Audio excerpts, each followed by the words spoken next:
يعني الصوت العالي يأتي مع العربية، في الإنجليزي والعبرية يذهب الصوت العالي، يعني صوت الضاد والعين والمنابر والخطب، وهنا الإنجليزي. ماذا نفعل يا أستاذ؟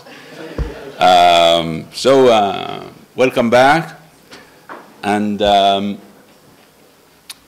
our last speaker in this session is Mehdy Shaddel, is a scholar of early Islamic history, specializing in the socio-economic, political, and religious history of early Muslim empire.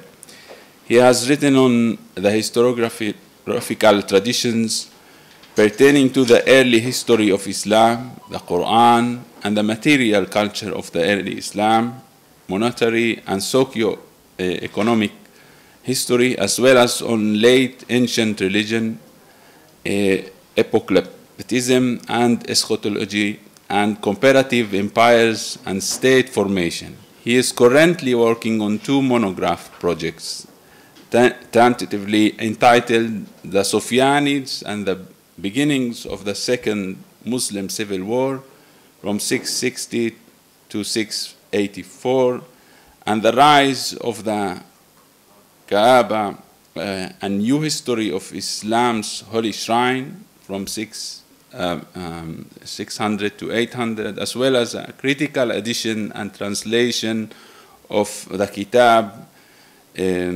الوزراء والخطاب of Muhammad ibn Abdus al-Jahshiyari. So please, Mehdi, the floor is yours. Thank you very much for this, very much to the organizers for the kind invitation. It's a real pleasure to be here today to be speaking to all of you, and a big word of thank you to you, the members of the audience, for being here to listen to me. Okay.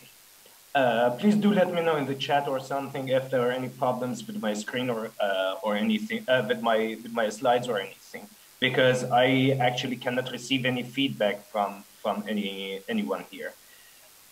So the topic of my presentation here is, well, the title I chose, I recently realized the day before yesterday that maybe is not very clear. So what I'm going to talk today is actually about the nature of the Quranic movement, the movement that Muhammad put together in presumably Central Western Arabia in the early 7th century, and how it transformed in its first century of existence by the end of the 7th, early 8th century CE. So this movement, as you know, or classical Islam, as you know, is very much a supersessionist religion. And by supersessionism, I mean a religious movement which claims to have superseded previous dispensations. In the simple sense, we can talk about it, I mean, to put it in very simple terms, a religious movement in classical Islamic doctrine, it is not accepted of someone, I mean, Judaism and Christianity as religions are not accepted from individuals in the hereafter, from the point of view of classical Islamic tradition, after the coming of Islam. Meaning that once Islam is announced by Muhammad in the 7th century, one can no longer adhere to Judaism or Christianity. One needs to convert to Islam in order to be redeemed in the hereafter.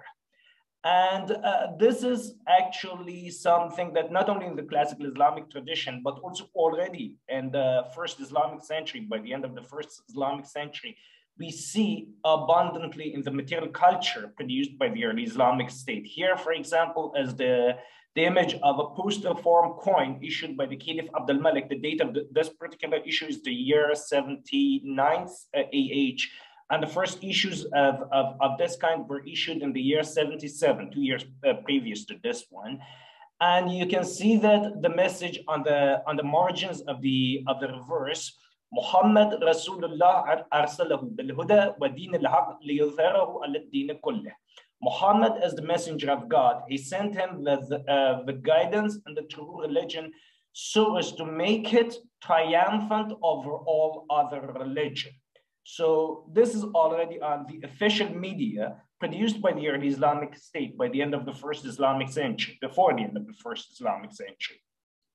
That Muhammad is a messenger that God has sent so that his religion and his message can supersede all the other religions. So already we see this supersessionist message here in the official media produced by the early Islamic State before the end of the first century of the Hijrah. And the same message can be found on the inscriptions of the Dome of the Rock here in Jerusalem in the year 72. So we can see this kind of message already by the year 72 AH, all over the place actually, on the coinage of the early Islamic Empire produced in Iraq and in Syria, as well as on the inscriptions of the Dome of the Rock in Jerusalem. And this is actually one of the most clear early examples of Islamic supersessionism, which comes from an anti-Christian Muslim tractate. It comes from a letter attributed to the Caliph Umar II, the pious Caliph Umar II, addressed to the Byzantine Emperor Leo III. And let me read it to you, please. God commanded us, in Muhammad's words, to wage war against those who indulge in associationism, disavow him, and worship beings other than him, until they turn to worshiping the one Lord and the one God, and adhere to the one religion. Whoever fails to fulfill these obligations shall be fought by us until they hand in tribute, humbled, so that God may bring them low on account of their disbelief, error, and denial. We find in God, what God has revealed to our prophet, that he sent his messenger with guidance and the true religion so as to make it triumphant over all other religion. Thus, out of belief and trust in him, meaning Muhammad, we set out for war alongside him against the greatest of nations, the people of Persia and Rome. God granted us victory in their face, handed their territories to us, and settled us in their lands. So as may be seen here very clearly, Muhammad's message is not only supposed to supplant the previous messages, Judaism, Christianity, Zoroastrianism, all those other religions, but also the empire put together by his followers, the Islamic Empire, is supposed to supersede and supplant the previous empires, the previous kingdoms, the kingdom of Persia and Rome. So this is a clear supersessionist message in both religion and religious and imperial terms. But from a very early period, even before this period, this is, for example, a chronicler writing in Armenian, mistakenly identified with Bishop Sibius of Armenia, writing circa the year 660 CE, which is just barely 3 decades after the death of the Prophet Muhammad. So already in this period, in this very early period, we have testimonies which are somewhat different from what we get from this slightly later official proclamations of Islam, supersessionist Islam by the early Islamic Empire, as well as in the classical Islamic tradition. So according to Sibius, or Sidi Sibius, he, meaning Muhammad, said to his people, to his followers, that an oath God promised this land, meaning the Holy Land, to Abraham and his seed after him forever. And he brought about, as he promised, during that time, while he loved Israel. But now you are the sons of Abraham, and God is accomplishing his promise to Abraham and his seed for you. Love sincerely only the God of Abraham, and go and seize your land, which God gave to your father Abraham. No one will be able to resist you in battle, because God is with you. So there are many unfamiliar, but also very interesting intimations, implications in this passage, things which are not really explicitly articulated, but we can see actually read in between the lines of this passage.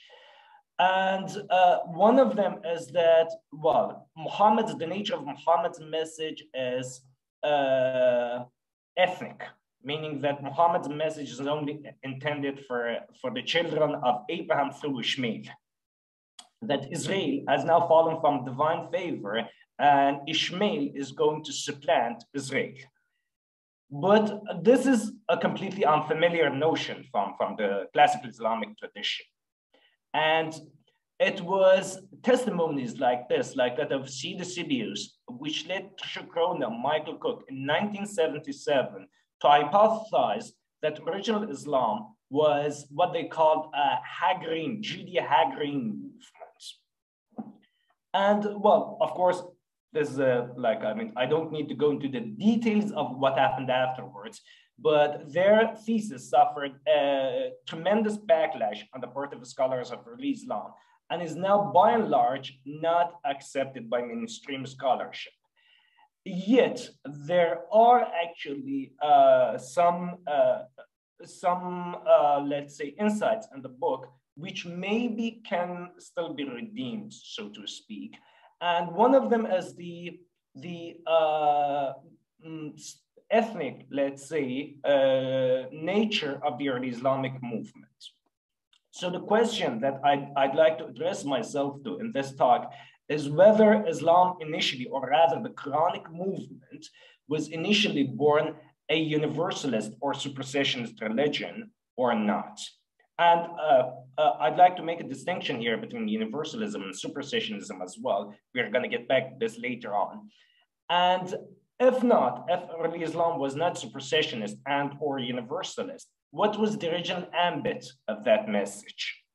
And how did Islam initially, or rather the Quranic movement initially envisage itself vis-a-vis Judaism and Christianity? So this article actually was published by Mohsen Goudarzi 3 years ago, Descent of Ishmael, Genealogy, Covenant, and Identity in Early Islam, in which he argued that the early Islamic movement, or rather the Quranic movement, was initially an Ishmaelite movement and of a let's say, ethnic nature, that the Quranic message was meant for Ishmaelites. This is a very thought-provoking article, and after reading it, and I started thinking to myself, so what is to be made of, because the argument makes sense, but what is to be made of the Quran's very extended engagements with Judaism and Christianity? So I'm going to make sense of that in what follows. But before that, let's review again the evidence for the, let's say, for the fact that the Quran's message is intended, among others, actually for Ishmaelites, but primarily for Ishmaelites. So in the Quran, in fact, each nation or ummah has allotted a messenger of their own. So there are different nations. Humanity is divided into different nations in the ethnic sense of the term, not you in Latin. There are different nations. Humanity is divided into different groups and nations, and each one of them has been allotted a prophet or a messenger of their own. These are some Quranic verses which actually indicate in that direction, are an indication in that direction. For example, there is a messenger for each nation. Quran 10:47. Indeed, we have appointed a messenger in each nation. For indeed, before you, we sent messengers to nations. Every nation has strived to seize hold of their messenger. So obviously, like each nation must have a messenger to begin with in order for them to try and seize hold of them. So much so that the division of humanity into nations and groups is based on having received messengers and vice versa in the Quran. It's almost as if like, if you receive a messenger of your own, then you're a different nation. And if you're a distinct nation in ethnic terms in your own right, then you're entitled to receiving a divine messenger.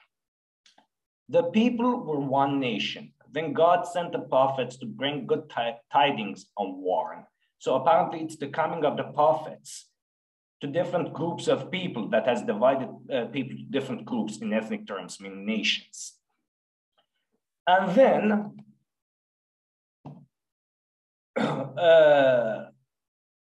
these nations come in succession to each other, in fact. We thus sent you to a nation before which nations had passed. So the nations succeeded each other, one after the other.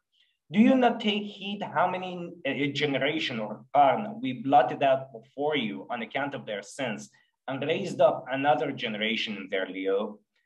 We then sent our messengers in succession, Tatra Rusulana. Whenever a nation's prophet went to them, they rejected him.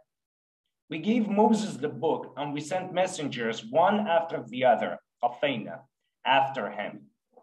So these messengers and nations are also come in succession to each other. But if that's the case, who are the group, the nation to which the Quran's message is addressed? So the Quran's message, again, is intended for a community, for a distinct community, for a distinct nation, for a distinct ummah, but this ummah had not actually been graced with the presence of any divine messengers before the coming of the Quran's messenger. So this is very clear from this Quranic verse. This is a scripture we revealed, lest you say, the scripture in the hereafter meaning, lest you say, the scripture had only been sent to two groups for Ta'ifatain before us, and we were ignorant of their teachings. So this group, the group to which the Quran is addressed now, had not actually received any divine messages heretofore. And this is the first time that this nation is receiving a divine message. But in ethnic terms, in terms of actual ethnic and genealogical identity, who are these people? Who are the addressees of these Quranic messages, this particular nation? Well, there is one clear indication in the Quran as to who they might be. And there is one Quranic verse which has got to do with the foundation of the Kaaba, the Muslim holy shrine, in Surah 2. And in it, we find the story of the foundation myth of the Kaaba. And in it, it's Abraham and Ishmael who built the Kaaba together. And while raising the foundations of the Kaaba, they are also praying to God. And their prayer, what they say is the following words: raise from our progeny a nation, an ummah, submitted to you, our Lord, and send a messenger to them from among themselves to read your signs to them and teach them the book and the wisdom and purify them. So this is what they request of God. And then later on, somewhere else in the Quran, in Surah 62, we have got a similar verse, which actually intimates something. It exhibits very clear intertextuality with this prayer. He is the one who sent a messenger to the Gentiles, or Ummiyun, from among themselves to read his signs to them and purify them and teach them the book and the wisdom. So what is clear here is that the intertextuality makes it clear that the prophet, or rather the messenger that Ishmael and Abraham are praying for in Surah 2 is the same as the Quran's messenger, who in Surah 62 is being said as to be is said as to have been sent to the Gentiles, to the Ummiyun, and this Ummiyun belong to this ummah or nation who is descended from Ishmael and Abraham, from our progeny. This is Abraham and Ishmael in the Quran, praying for a nation, an ummah from our progeny. So the Gentiles, the community to whom Muhammad has been sent, which is clear from Surah 62, the verse above in my slide, they are the same group as Ishmael's and Abraham's progeny. So Abraham's progeny through Ishmael. They are essentially Ishmaelites. So the Quran's message is essentially meant for Ishmaelites, as verse 6, Surah 62 indicates. So, and these people, these Ishmaelites, had not received any divine communication before this. This is for the first time that they are receiving the divine communication, while Israelites the Jews and others had actually received divine communication many times before this. But for the Ishmaelites, this is the first time. And what remains to be seen here is, so what is the relationship between the Quran on the one hand, between the Quran's message on the one hand, and Judaism and Christianity? So if the Quran is only meant for Ishmaelites, then why are there are so many long engagements with Judaism, with Christianity in the Quran? So it seems that after all, although the crux of the Quran's message is addressed to the Ishmaelites who had not received any divine communication before this, it's also meant to fulfill some functions. The Quran's prophet and the Quran's message is also meant to fulfill some functions for Jews and Christians as well. So these verses are in particular addressed to Jews and Christians, those who follow the messenger, the Gentile prophet, whom they find mentioned with them in the Torah and the gospel. Say, O people, I am the messenger of God to you all, ilaykum jami'an. So this is, the crux of this message is very obvious. Again, this is a Gentile prophet. He's not Israelite, he's Gentile. He's descended from Ishmael, not from Israel. And yet, the ambit of his message covers not only Ishmaelites, not only Gentiles, but also Jews and Christians. So here's the messenger of God to you all, as the Quranic verse indicates. So he's also supposed to fulfill some functions for Jews and Christians as well. And the Quran obviously also legislates for Jews and Christians. There are long Quranic passages in which the Quran legislates for Jews, for Christians. So obviously the Quran's messenger is supposed to fulfill some functions vis-a-vis Jews and Christians as well. And the Torah and the Gospel, which are the scriptures of the Jews and the Christians, as we learn from the Quran, the Torah, there's one text that's called the Torah, not the Hebrew Bible, but the Torah, and one text, the Gospel, just one Gospel, which is a scripture that Jesus has brought with himself from on high, called the Gospel, and these are still binding the scriptures from the point of view of the Quran. They have got some odd, there is the occasionally odd satanic interpolation, or rather scriptural falsification, tahrif, accrued into them. But other than that, they are still binding the scriptures, which can be adhered to. And then on the other hand, we learn from certain Quranic verses that Muhammad, like Jesus before him, as a prophet in the Israelite tradition of prophecy. So Quran 3:49 actually states that Jesus was sent as a prophet to Israelites, meaning that Jesus was an Israelite prophet and a prophet in the Israelite tradition of prophecy, in the same way that, for example, all these Israelite prophets were sent to Israelites without like having superseded Moses' message, which is the Torah. So from the point of view of the Quran, the Torah is Moses' message, and then you have a number of later Israelites prophets, and they never superseded Moses and his message.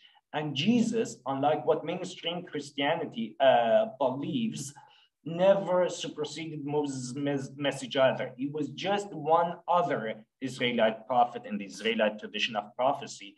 And now Muhammad, despite being a Gentile prophet, despite the fact that he's not Jewish himself, is a Gentile, he is actually yet another prophet in the Israelite tradition of prophecy. And just like Jesus, he fulfills some functions for Israelites as well. So the Israelites have committed many sins. We have got all the stories, all these long litanies against Israelite sinfulness in the Quran, and they have consequently been punished with the institution of, for example, additional dietary restrictions, and they have fallen from divine grace. But now they can redeem. They had one opportunity earlier to redeem themselves, and that was by following Jesus. And the ones among whom who failed to actually use that opportunity to redeem themselves have now received a second opportunity. Have now got a second opportunity to follow Muhammad, to redeem themselves by following Muhammad. And if they follow Muhammad, those additional dietary restrictions can be relaxed for them, as intimated by certain Quranic verses, including the passage in Quran 7:157-8. And also, on the other hand, as a true prophet, Muhammad is supposed to weed out the satanic interpolations into the Torah and the gospel for them.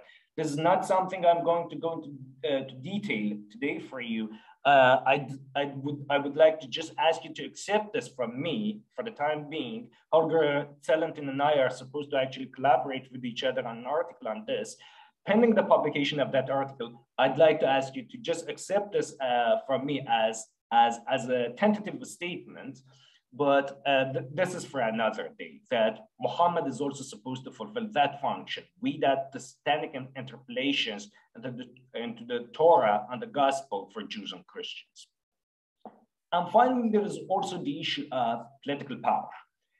And so obviously, in terms of actual political power, we have got a situation where you have Muhammad and his community, the Quranic messenger and his community on the one hand, and on the other, a number of Jews and Christians. So, and they are, there is a political struggle for leadership of these groups as well. And given the intertwined nature of religion and political power in this context, it also actually pays for one to claim some kind of religious authority over the other groups as well, in addition to political authority. If you want to establish political authority over other religious groups, you also need to claim some kind of religious authority over them. So this is one of the there's also an impetus for the Quran's messenger to claim political power, to claim some kind of function, divine function vis-a-vis Judaism and Christianity as well. But that's not important for our discussion today. So what is important is that Muhammad is supposed to fulfill some functions for Jews and Christians as well. Well, while Judaism and Christianity are not said to have been superseded. So the Torah and the gospel are still binding the scriptures on the one hand. On the other,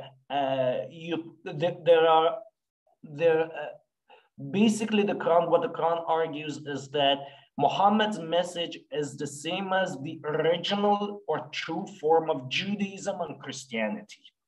So basically Islam is no different from original true Judaism and Christianity.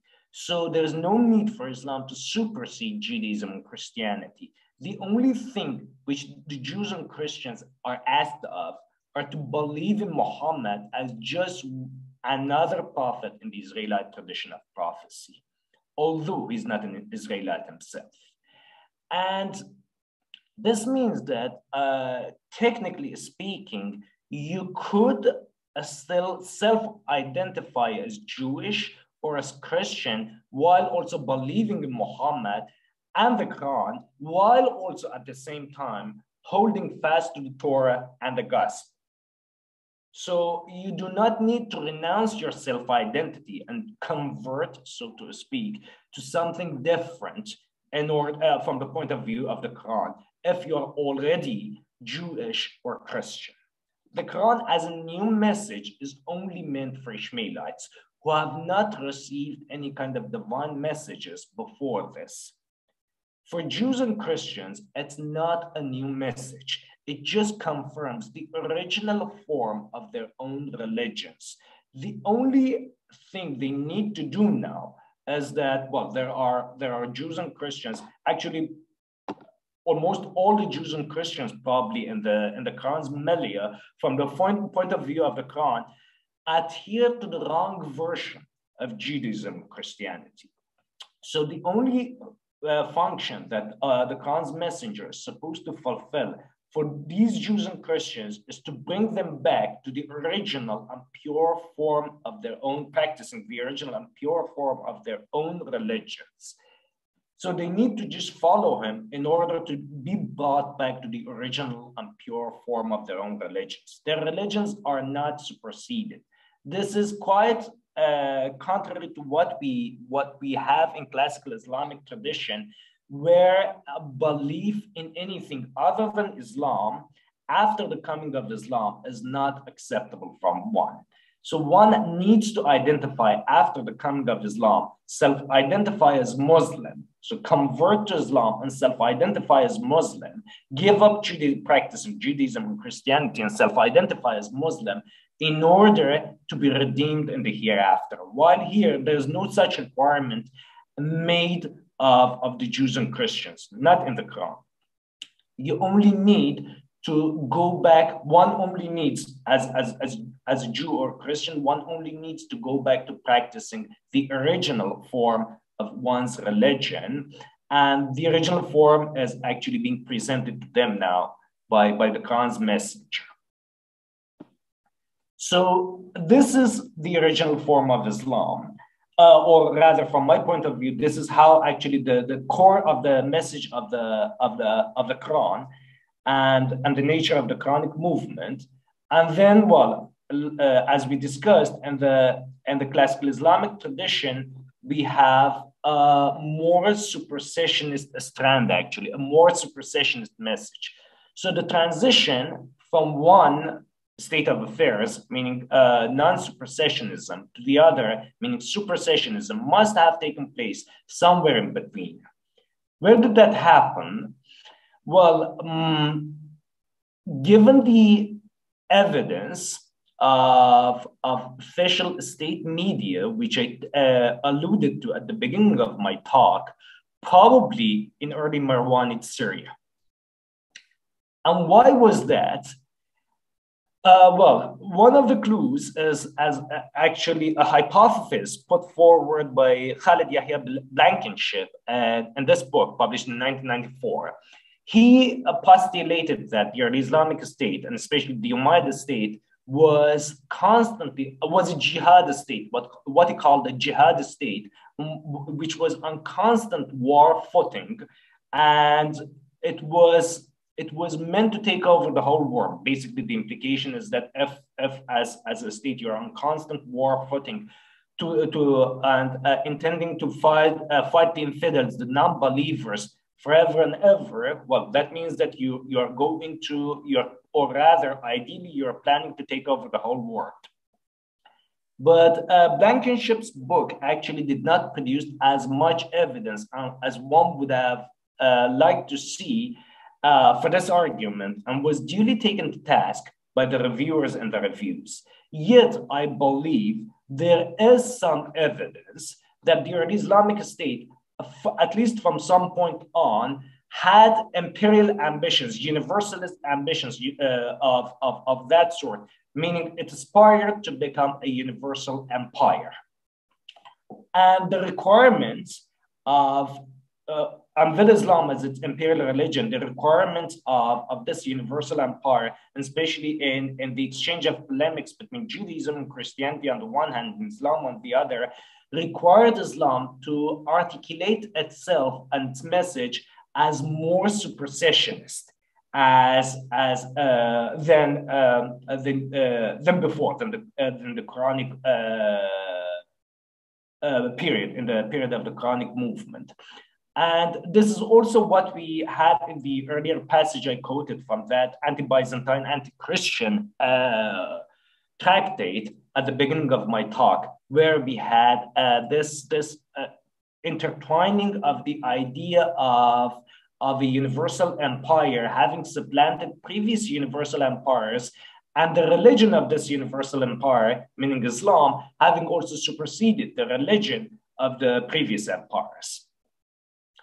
And there is some evidence for this from elsewhere as well. So this is actually rather well known. It is actually rather well known that, for example, in legal discussions of, so to speak, international relations, the world basically is divided into, well, sometimes, and especially in modern times, or in later literature, let's say, including modern times, the world is divided into two distinct spheres. You have the abode of Islam, or Dar al-Islam, and then the abode of Kufr, Dar al-Kufr. But in the very early period, in the second Islamic century, for example, beginning with Abu Yusuf's Kitab al-Kharaj, and there are also other compositions which use similar terminology, there is no mention of anything such as a Dar al-Kufr. So Kufr is not officially recognized as something that can exist in the world. This belief cannot actually have a dar, an abode, officially recognized abode of its own. The world is divided into two spheres: Dar al-Islam, the abode of Islam, and Dar al-Harb, the abode of war. So basically, you have the Dar al-Islam, the abode of Islam, and the duty of Muslims to fight the rest of the world until Islam takes over the whole world. There is no such thing as Dar al-Kufr. This belief is not supposed to exist anywhere. There's not necessarily a view that everyone shared or something, but there's the imperial view, the view of the imperial religion and its articulators, which includes people like Abu Yusuf, who is the chief judge of the Abbasid court of the empire. And we also have eschatological traditions which actually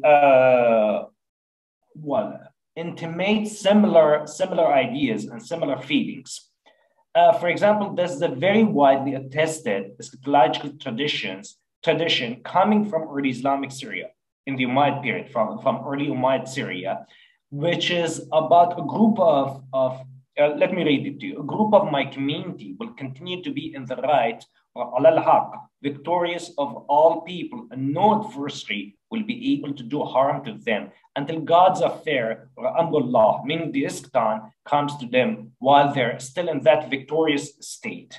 They will be in Syria. There are various actually different, I mean, this text has got many different variants and many attestations. And in all of them, what is intimated is that at least one group of Muhammad's people, and especially Ahl al-Sham, the people of Syria, are going to be victorious over all their enemies, whether internal or external, until they take over the whole world by the end of time. So at the end of time, at the eschaton, the righteous among Muhammad's community, who here are said to be the people of Syria, will take over the whole world.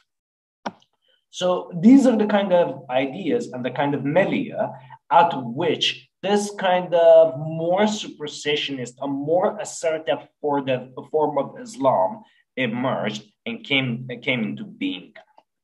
And then again, you have evidence such as this. This is the same point issued by the Caliph Abdul Malik in the year 79.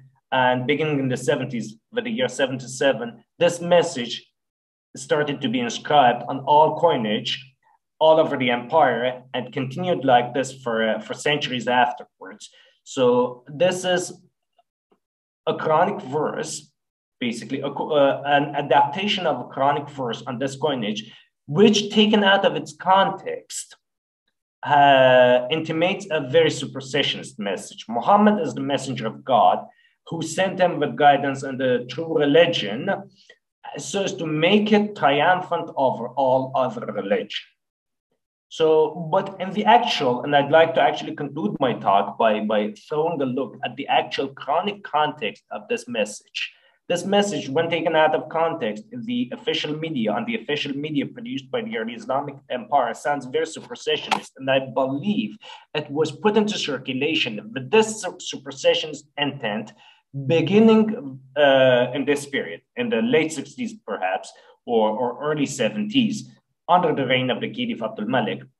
But in the actual Quranic context of this message, for example, and it is attested 3 times in the Quran, and in this particular attestation, for example, it engages with Judaism and Christianity, the verse. And it's, for example, the text states that the Israelites are 2 groups. One of them believed, amanat, while the other group disbelieved, kafarat. And the same sort of actual division among Christianity is also intimated by the text, implied by the text. So basically, the religion which is supposed, and the religion which Muhammad has actually also brought with himself, and which is supposed to triumph over all other religion, is not necessarily Islam being victorious over Judaism or Christianity, but the one true religion, which is also, from the Quran's point of view, the original and true form of Christianity and Judaism, triumphing over their false forms. So that's the crux of the Quranic verse. While taken out of context, here it seems to sound or to read as if it is Islam triumphing over Judaism and Christianity, which especially on such places as the Dome of the Rock, together with the other anti-Jewish and anti-Christian pieces of polemic inscribed on the inscriptions, sounds very supersessionist, as if it is Islam superseding Judaism and Christianity. While in the actual Quranic passage, it is not as supersessionist, or does not claim to have superseded Judaism or Christianity as such, but only their false or aberrant forms. And well, this is basically it. So we can, I think, move on to the Q&A, and thank you very much for your attention. Thank you very much. Hi, Ray. How you doing? It's Sean. Can you hear me? Yes. Okay, good. How you doing? So we've talked a lot about this before, so I'm just going to ask you to, and I have a lot of sympathies for a lot of your arguments. So I'm going to bring up two passages. I'm sorry. You can't hear me well? No, not me. Okay. So Yeah, what do I? Is it better now? Okay. Yes. Okay. Number one question. What should we do with? So does the Quran portray Muhammad's message as for all humanity? Like, this is the thing about, Muhammad sent as a rahmah, he sent kafatan lil nas, right? And if wording like that is sufficient, then what do we make of claims about Mary and Jesus too? So one of the ones that is fascinating to me is in Al-Imran, God says to Mary, he says, "Istafaynaki ala nisa al-alamin." So we chose you above all women of all generations, worlds, peoples, whatever. And the early exegetes hate this. They don't hate this passage, but they have a problem with this. But they're like, "Are you telling me that Mary is better than Fatima and Aisha?" And they're like, "Oh, no. So Alamin here is of her time," right? So they try to pull it back a bit, right? And there's the other one is in Anbiya, where it's talking about Mary and Jesus, and he says, and God again, he says, "Ja'alnaha wa ibnaha ayatan lil alamin." So as a sign for all, humanity. So that's number one question. So what do we do with verses like that? And number two is simpler, shorter. Okay. Sure. Aus and Khazraj are not Ishmaelites according to the usual genealogical understanding, right? What do we do with that? So thank you very much. The first question is actually a very important question. I remember having presented this somewhere else, where I claimed that early Islam, or rather the Quranic movement, was not universalist. Its message was not universalist. And then someone asked me a very similar question. And then I started thinking about it. And I then corrected myself by saying that, well, this is probably a bit, looks, let's say, self-contradictory or sounds self-contradictory. But my answer was that, okay, maybe the Quranic movement was universalist, but not supersessionist. So it's universalist insofar as Muhammad is supposed to fulfill a function for the whole of humanity, as well as his message. So he's supposed to fulfill some functions for Jews, to serve some functions for, he's supposed to, for example, to cleanse Judaism and Christianity, contemporary Judaism and Christianity, of all those aberrations which they have accrued to themselves over the course of time. So he's still fulfilling some sort of function for Jews and Christians. And they are supposed to believe in him as well, despite the fact that he's not Israelite, he's Gentile. So, which is, that Quranic verse 7:157, where it says that, إني رسول الله إليكم جميعا. I am God's messenger to you all.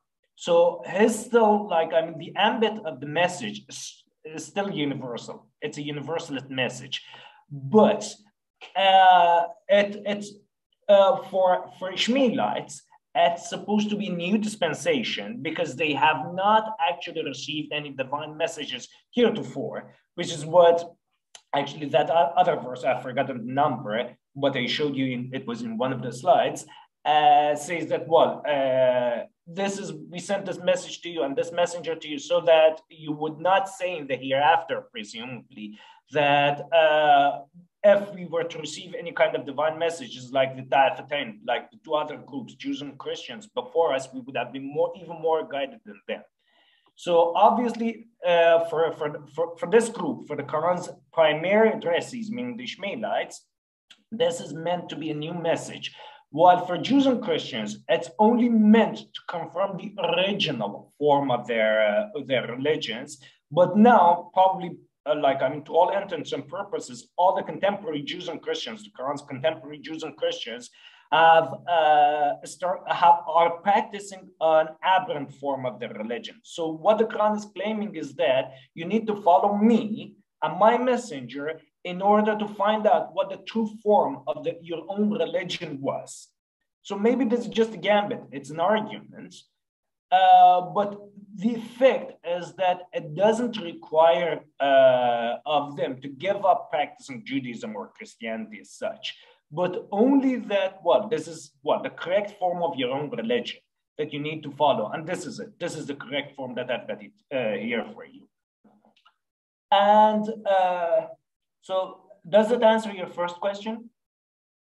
Is conceived of as universally relevant at the same level of Muhammad? Because to my knowledge, only Muhammad, Mary, and Jesus are said to be an ayya for al-alameen or anything on that stature.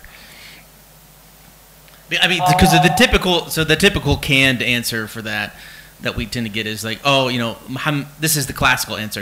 Every Nabi was sent to its own ummah only, and Jesus was not a universal prophet. He was sent to Banu Israel, and that's what makes Muhammad different. He was sent, yes, to the Arabs, but also via the chosen Arabs to everyone else, right? That's the typical canned answer, but maybe there's something else going on there. That's the first one. Okay, thank you very much. That's a very interesting question, but I think, my tentative answer to that question would be that the Quran's actually engagement with Christianity sometimes is, let's say, the Quran conceives Christianity in a very peculiar way in order to sort of fit itself into the scheme somehow. So, for example, Jesus as a messenger to the Israelites, the ambit of his message is also is very it's not all that universal, but in fact, Christianity is a universalist message, a universalist dispensation. And then I think, this is the Quran's own conception of Christianity here coming into conflict with the actual Christianity, which is a universalist religion, but on the other hand, the Quran wants to conceive Jesus and his message as only, let's say, peculiar to Israel and Israelites. So maybe there is a conflict there between these two different conceptions of Christianity. I'm not quite sure. I have to think about this question and much more, actually. And I'll be thinking about it, actually. Thank you very much for this question. And so does it answer your question, or? The second one. Okay. It's about Aus and Khazraj not being Ishmaelites. Yes. I'm moving to the second one now. So the Aus and Khazraj in the traditional, I'm not sure where that comes from. Traditional, the idea that Aus and Khazraj are not Ishmaelites in the traditional Arab genealogy, but what the way I read the Quran, the world is basically divided into two groups. The world around the Quran, Ishmaelites or Gentiles, Gentiles who are to all intents and purposes, the Gentiles around the Quran are all Ishmaelites, and then you've got the Israelites. And for some reason, Christians are lumped in together with the Israelites, which is why also you get this idea that that Jesus was also a messenger sent to the Israelites. I don't think it's got to do with Jewish Christianity or anything of the sort. I think it's the Quran's own peculiar conception of the nature of Israelite prophecy on the one hand, more generally, and and on the other hand, more specifically, the nature of Jesus' message, which makes it present Jesus and Christianity as a message meant for Israelites alone. But yes, because of that, Christianity is sort of lumped in together, or Christians are lumped in together with Israelites of the Quran. And then you've got Israelites and you've got Gentiles who are, to all intents and purposes, only Ishmaelites and the Quran's vicinity, it seems. But yes, so I don't know how to reconcile this with the traditional Arab genealogy, which actually has Aus and Khazraj is not part of Israel, part of Ishmael. And well, I don't know where that comes from either. I'm sorry. But thank you. It's a very interesting point.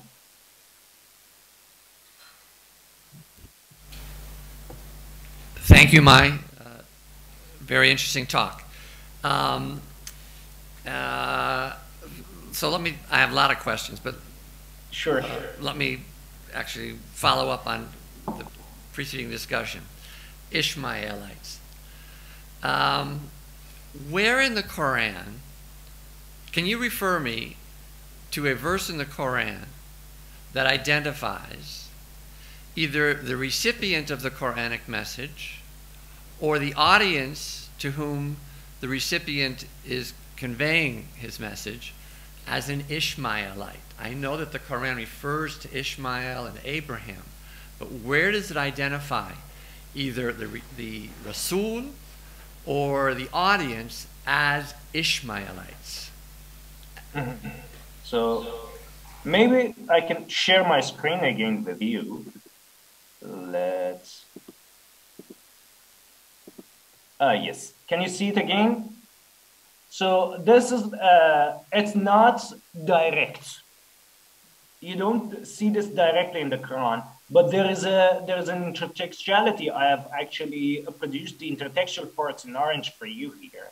So there's an intertextuality between these two passages. And the first passage, it's a prayer put in the mouth of Abraham and Ishmael. Well, Ishmaelite as such, well, you don't use of course, the Quran doesn't use the word Ismaili or something like that. So Ishmaelite is my term for it. But the Quran does intimate that Muhammad and his community are descended from Ishmael. So in the second actually quotation here, that's a prayer put into the mouth of Abraham and Ishmael while they are raising the foundations of the Kaaba. So it says that raise from our progeny a nation submitted to you, our Lord, and send a messenger to them from among themselves to read your signs and blah, blah, blah to them. And then the second passage, this is obviously, by this passage, the Quran's own messenger is meant. He is the one who sent a messenger to the Gentiles, Ummiyun, meaning the people coming from that Ummah, that nation, which is descended from Abraham and Ishmael, from among themselves to read his signs to them and purify them and teach them the book and the wisdom.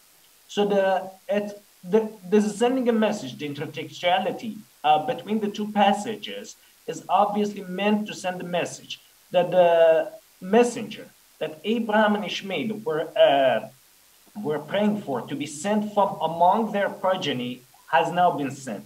And that's obviously the Quran's own messenger.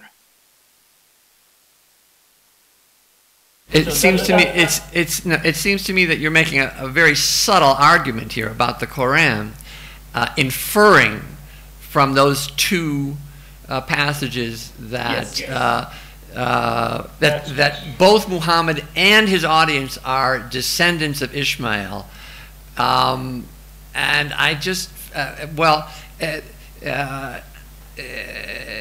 what the passages seem to be saying is that a messenger will be sent who will be from our nation, but that's a far That's pretty far away from just asserting that both Muhammad and the Arabs are Ishmaelites.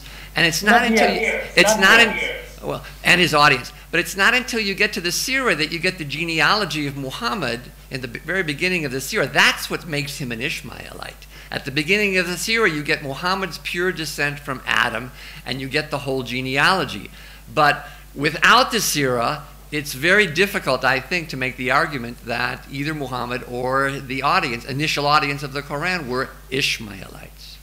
The verse actually explicitly uses the term min dhurriyatina, the expression min dhurriyatina, from among our progeny.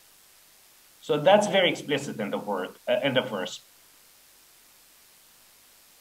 But yeah, if you think that, well, the intertextuality between the two verses is not indicative enough, then, well, then we agree to disagree, I guess. Favorite verse for this is from Hajj, where it says, وَجَهَدُوا فِي إِلَّا حَقَّ جِهَادَهُ هُوَ اجْتَبَاكُمْ مَا جَعَلَيْكُمْ فِي الدِّينِ مِنْ حَرَجٍ مِلَّةَ أَبِيكُمْ إِبْرَاهِيمَ وَهُوَ سَمَاكُمْ الْمُسْلَمِينَ مِنْ قَبْلَ, so on and so forth, where explicitly you have the audience addressed to follow this millah of Ibrahim, and Ibrahim is called Abikum. Thank you. That's a very important one. I took a note of it. Thank you very much. I'd forgotten about that one. Thank you. We can move to the next question, please. So this is the point, what is millah and what is ummah, because if you translate ummah as nation and the nation, you give an ethnic element to the nation, then yes. But if you translate ummah as community, and millah as millah is community, and you think of the Christian interpretation of Abraham as Abikum, is also the Christian's father. And if you look at Pseudo-Sabaeus this way, what Pseudo-Sabaeus say, it's perfectly a Christian view of Abraham being our. Now we are the descendants of Abraham, and that would be perfectly all right for a Christian interpretation as well. So this ethnic element, I don't see it being evident. Otherwise, I would fully agree with you that it's a universalist religion, and I don't think Muhammad ever thought that he would establish a new religion. He was what he was talking about is the religion, and then I think it's a tendency. The supersessionism comes together with the resistance to join in properly into the venture. And it comes also together with the definition of Islam as a new religion. So, and I think Donner's argument is very similar to that. So I would also be interested in what you think of his argument. Yes, thank you very much for this question. So, firstly, speaking of ethnic argumentation in the Quran. Yes, you are right that there's also a very Christian argument, and that what Cedius says may actually very much be a Christian understanding of the message of the Quran. But the thing is that, well, this is something, well, I didn't have time to actually go into detail here, but what I actually intend to do is, or do in the actual paper, is to analyze every single statement that Cedius makes about Islam or Islam, and then compare it to the Quran and see whether we can actually see the same things implied in the Quran as well or not. And the answer is yes, actually. Virtually everything Cedius says about the Quran, or rather early Islam, is also in the Quran. For example, that part where Muhammad tells his people that, well, the force of numbers actually doesn't matter. If you believe in God or something, God is going to be on your side and you're going to defeat your enemy. That's basically what it says. But there's also what we get from the Quran, the story King Saul, for example, where he tells his followers that, well, the numbers, the fact that your numbers are lower than your enemy doesn't really matter. God is on your side. And we've got the same ideas all over the Quran, also about Ishmael, about other elements, and about the Muslim claim to the Holy Land. That's also in the Quran, because Israelites have now fallen from divine favor, and then in al-Arḍ it's my righteous servants who inherit the Holy Lands. So that's also in the Quran. So every element that C. Eusebius actually attributes to early Islam, to the early Islamic movement, is also in the Quran. So I believe, as well as the ethnic element, the Quran itself also has a lot of actually sees prophecy, and human history in very ethnic terms. So we can actually have a debate about whether Ummah as a nation, as an ethnos, in the ethnic sense of the term, or just a community. And I think it's an ethnic actually designation in the Quran, because we also, the same actually verse, just for one example, and the same verse that Abraham and Ishmael are praying to God, we also have this statement that they ask God to appoint a nation, an ummah, min dhurriyatina, from our progeny. So ummah is defined in genealogical and ethnic terms. And I hope that actually does answer your first question. Before I actually move on to the second question about Fred Donner's thesis. It very much, in the sense that it can be well that it's not just about Christianizing Muhammad, but Muhammad's understanding is being close to Sabbath. And when it's about our progeny, again, the Christian understanding is that we are Abraham's progeny. So so it can be also spiritual. So can I say several? Sorry, I was asked to. We have to. We are more than past. Yeah, there is food for you. Like if you would like, I don't know. Like it seemed like we are more into Ishaq and Ismail, but. It's a shame to cut it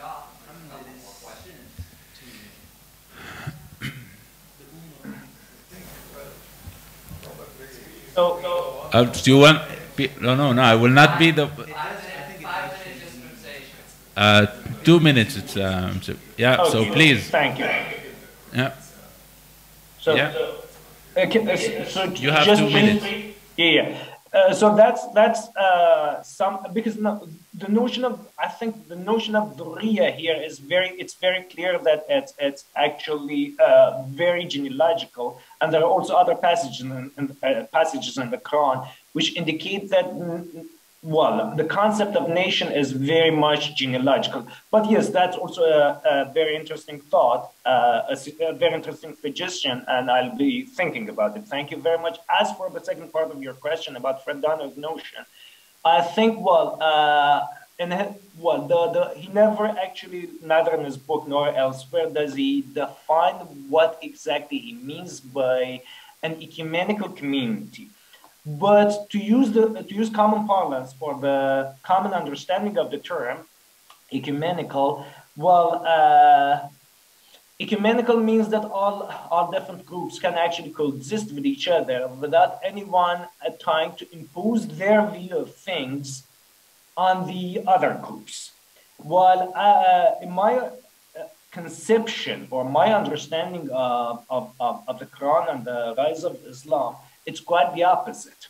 For Judaism and Christianity are not superseded, but contemporary Jews and Christians, if not all of them, then the absolute majority of them are wrongdoers, following an aberrant form, or different aberrant forms of their own religions.